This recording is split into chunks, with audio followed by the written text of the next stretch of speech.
Hashtag ఆస్ doctor genres అని type చేసి మీ questions అడగండి, తప్పకుండా రిప్లై చేస్తాను. రాఘవ XT5JD ఈ కామెంట్ అశోక్ హెయిర్ ట్రాన్స్ప్లాంటేషన్ జరిగింది కదా, అతను పెట్టిన డైలీ వీడియోస్లో నుంచి తీసుకోబడింది. ఇక్కడ రాఘవ అనే వ్యక్తి ఏమడుగుతున్నాడంటే, హెయిర్ లైన్ సరిగా లేదు బ్రో, మీది బ్యాక్కి ఉంది, బాల్డ్నెస్ కనిపిస్తుంది ప్లాంటేషన్ చేసినా కూడా. ఫస్ట్ ఆఫ్ ఆల్ అర్థం చేసుకోవాల్సిన పాయింట్ ఏంటంటే, హెయిర్ లైన్ నార్మల్గా ఉండాలంటే ఎలా ఉండాలి? ఎందుకంటే హెయిర్ లైన్ క్రియేట్ చేసేటప్పుడు అన్నిటికంటే ఎక్కువ ఇంపార్టెన్స్ ఇచ్చి, అన్నిటికంటే ఎక్కువ టైం వెచ్చించి, చాలా మెజర్మెంట్స్ చేసి ఆ ఫేస్కి సెట్ అవుతుందో కాదో 1-2 సార్లు చెక్ చేసుకొని మరి హెయిర్ లైన్ డిజైన్ చేయాలి. మనం ఇంకో పాయింట్ గమనించినట్లయితే హెయిర్ లైన్ దాదాపుగా M ప్యాటర్న్లో ఉంటుంది. దీన్ని నేను ప్రతిసారి మెచ్యూర్ మేల్ ప్యాటర్న్ అని చెప్తూ ఉంటాను. ఎప్పుడైతే ఇలా మెచ్యూర్ మేల్ ప్యాటర్న్ M ప్యాటర్న్లో వస్తుందో, ఇలా వచ్చినప్పుడు ఈ సైడ్స్ అనేటువంటివి ఖాళీగా కనిపిస్తాయి.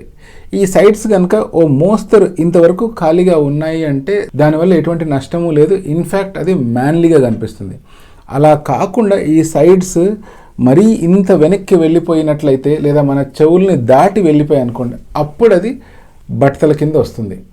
అలా కాకుండా జస్ట్ కొంచెం వెనక్కి పోయి ఉన్నాయి అండ్ మీ ఫేస్కి యాప్ట్గా ఉన్నాయి అంటే అది ఒక మెచ్యూర్ మేల్ ప్యాటర్న్. దాన్ని ఒక న్యూట్రల్ హెయిర్ లైన్ అంటాము. అలా హెయిర్ లైన్ ఉండడం చాలా న్యాచురల్ లుక్ని ఇస్తుంది. సో ఇలాంటి పాయింట్ ఎవరికైతే తెలియదో అండ్ ఎవరైతే ఇప్పుడిప్పుడే హెయిర్ వెనక్కి పోతున్నట్టు ఎక్స్పీరియన్స్ చేస్తుంటారో, అంటే రీసెంట్గా టీనేజ్ నుంచి అడల్ట్హుడ్లోకి వచ్చింటారు, 19-20 ఇయర్స్ నుంచి దాటి 21 అబోవ్ కానీ లేదా 25 ఈ ఏజ్లలో ఎవరైతే ఉంటారో వాళ్ళకి కొత్తగా ఉన్న హెయిర్ అంతా లాస్ అయిపోతూ ఉంది అన్న ఫీలింగ్ ఉంటుంది. అండ్ ఈ ఫోర్ హెడ్ అంతకుముందు కనిపించేది కాదు, ఇప్పుడు కనిపిస్తుంది అన్న విషయం గురించి ప్రత్యేకించి మదన పడిపోతూ ఉంటారు. బట్ నిజానికి దాని గురించి మీరు వరి కావాల్సిన అవసరమే లేదు.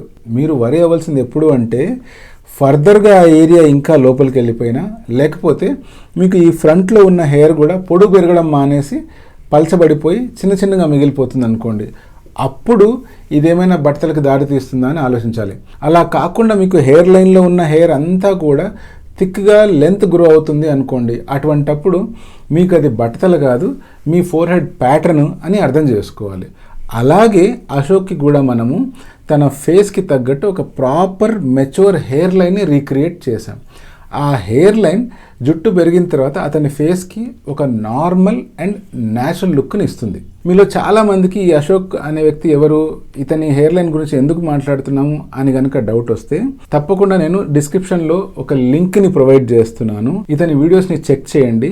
సర్జరీ అయిన రోజు నుంచి ఇంతవరకు డే బై డే ఇతని ట్రాన్స్ఫర్మేషన్ ఎలా ఉంది అనేటువంటిది మీరు చూడొచ్చు. మీకున్న ఎన్నో డౌట్లు జస్ట్ ఆ వీడియోస్ని డైలీ ఫాలో అవ్వడం వల్ల మీరు డౌట్స్ క్లియర్ చేసుకోవచ్చు.